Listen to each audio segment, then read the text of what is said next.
Kodėl man trūksta jėgų, kodėl man trūksta energijos kažką daryt.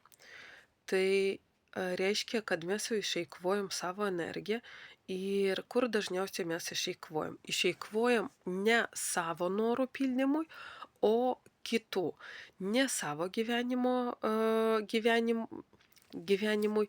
o kitų gyvenimui, ane?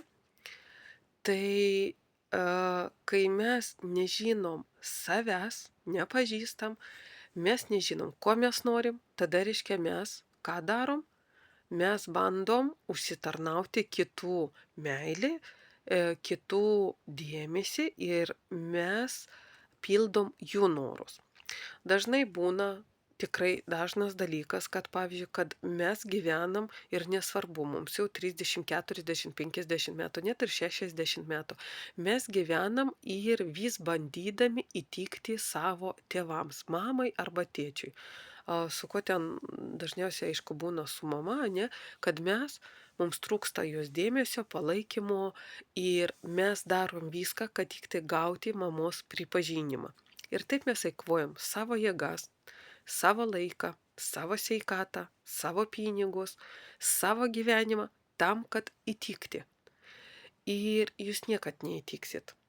Nes jūs tiesiog negyvenat savo gyvenimu. Jeigu mama per 40 metų, per 60 metų ne kartą jums nepasakė, tai, galbūt jinai prieš mirtį pasakys atsiprašau ir kad tikrai mačiau, kaip tu stengiaisi, aš niekad to nepasakiau.